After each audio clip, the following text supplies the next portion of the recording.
Sunday evening, June 12th. You're listening to Weather with Enthusiasm.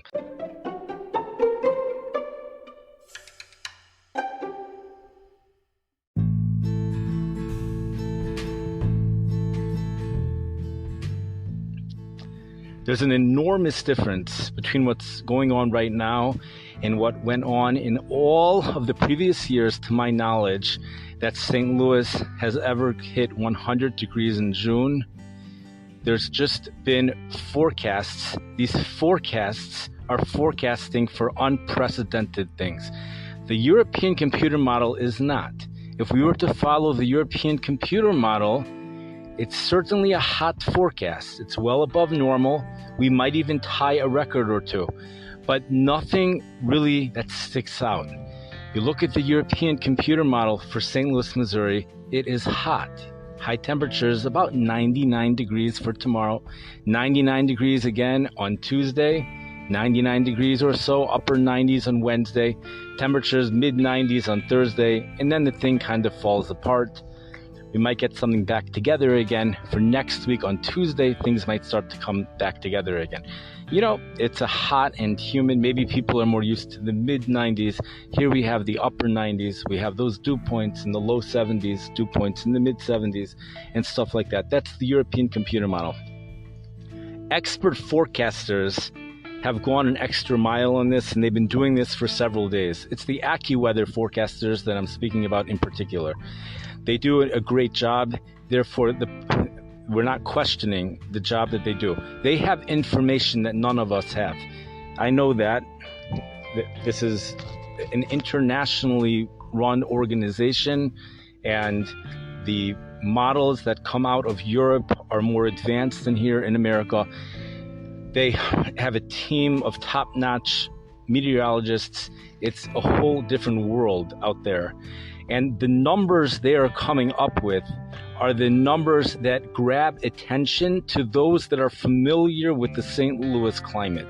If you're not familiar with either the St. Louis summer climate, and you're not familiar with the AccuWeather forecasts, then there's nothing really exciting over here. There's another thing, though. You also have to be living the experience of the St. Louis summers to really understand, to really pick up on this. And this is where we begin over here. It's true, St. Louis is no stranger to 100-degree heat. It's no stranger. At the same time, it's a rarity. It happens every year. You'll have a few days. I thought it was 2 days. I think I read recently, maybe it's a handful of days. Each and every summer where the temperature will hit 100 degrees. There are summers that does not hit 100 degrees, such as the summer of 1993. The summer of 1992 would make a lot of sense if that did not hit 100. I don't know if it did or didn't. We've had summers which did not hit 100 degrees there, but usually it does, and the feeling and the memories that I have, it usually peaks about 102 degrees. Temperatures above 102 are really common. The times when it hits 104, that's 40 degrees Celsius.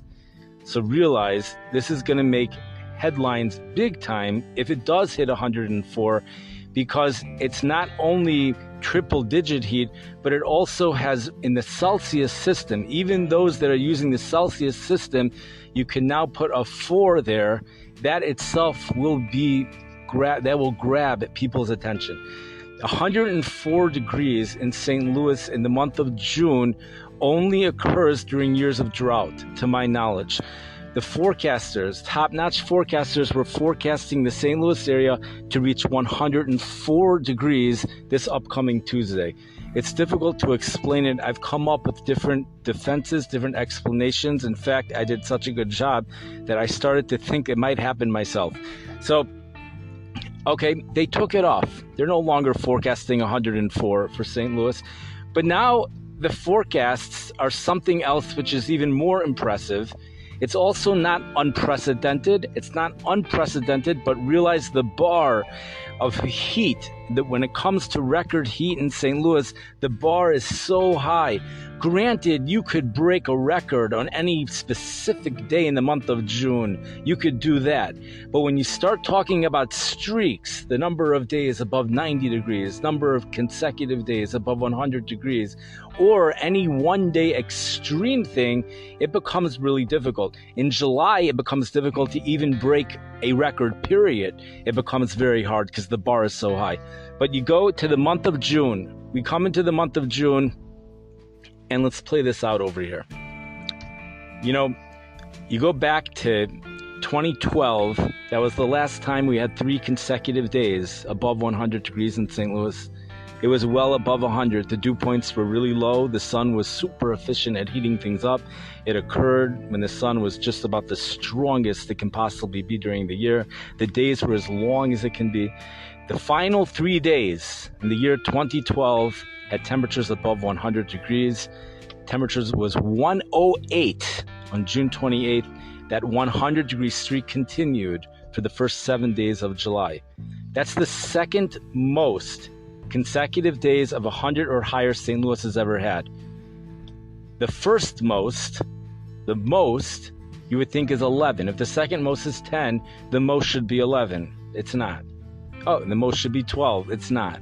The most is 13, set back all the way back in 1936, just to give you an idea of how hot the summers were back then. I'm referring to the year 1901, 1934, 35, 36, 1952, 1953, 1954. All these years were just, people talk about 1988 because it's one of the most recent years, but those years were just so hot. It's very hard to break records. You go back to those years, you go back to 2012, and you have to remember it was a drought. It really was a drought. We already were having heat waves in the month of March. The ground was dry. The sun was really efficient at heating things up. That was 2012. You go back to 1988. It never hit 104 in June, as far as I know. It did hit 104 that summer. The summers with no drought, 1990, I think the peak was 102 degrees. Many of the summers, the peak was 101, 102. The summers with a drought, those are the summers where we have seen temperatures hit 104 in the month of July, sometimes August. You have August 17th, 2003. We had sudden dropping dew points in the afternoon. That extra energy got transferred into the temperature, and the temperature hit 104 unexpectedly.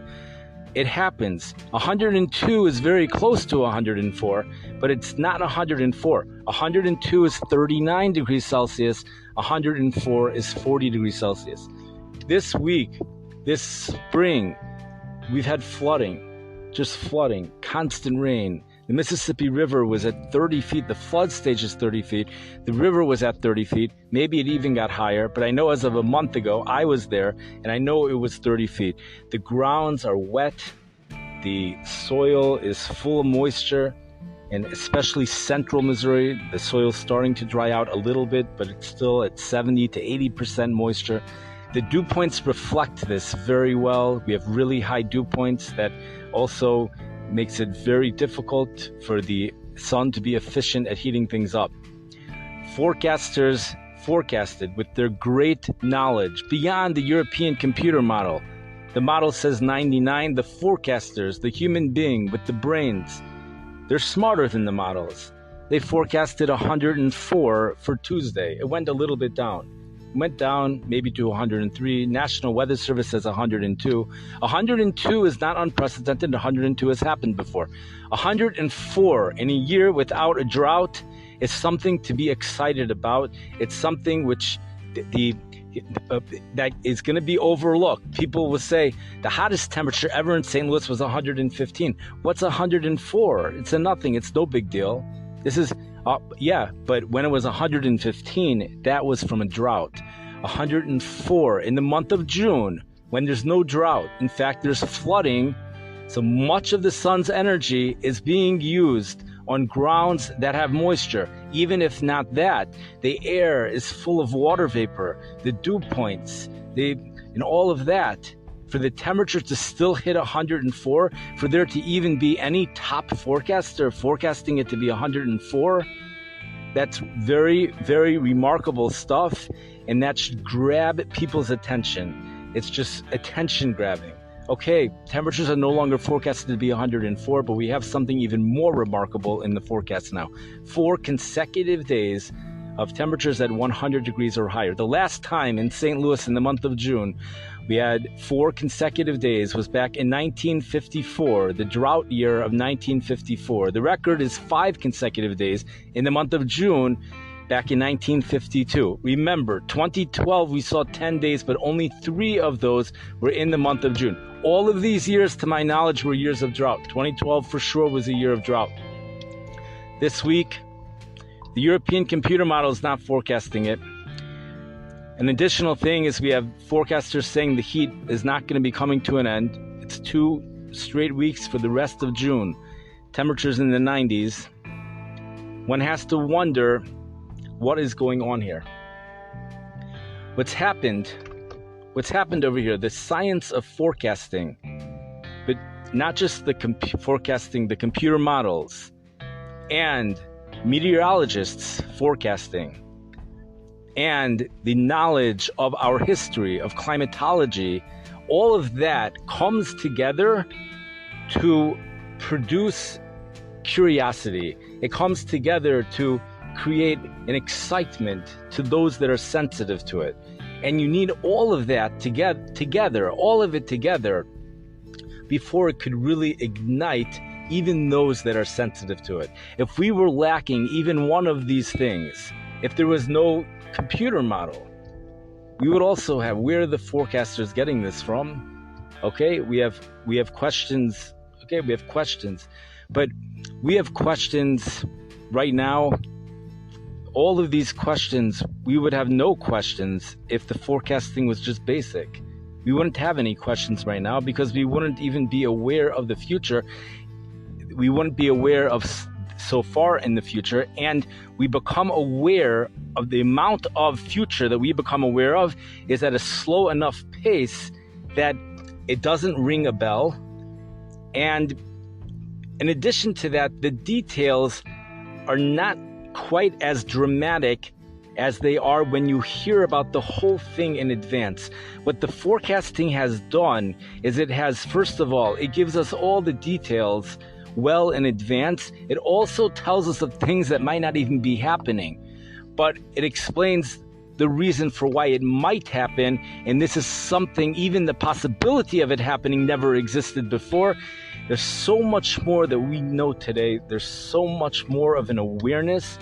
This is what grabs people's attention, even without wanting to. This is not because we choose to advertise things. This is just the basic, this is how it works. This is the basic science. This is how it works. This is the forecasting. And this week, I would tell you that to forecast 40 degrees Celsius for a high in a year when there is not a drought is not a reasonable forecast. Therefore, I would not say that. I would say 39 degrees Celsius. If you have to do the hottest possible, then do 39 degrees Celsius. Okay? It takes broad shoulders to say higher than that. We're going to see what's going to happen tomorrow. We're going to see what's going to happen tomorrow.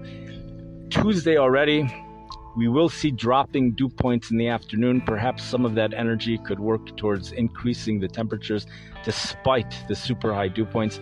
By Wednesday already, it's not so far-fetched to say that the area is already going to be under a drought development, a developing drought. You watch the moisture levels fall, it's really not far-fetched.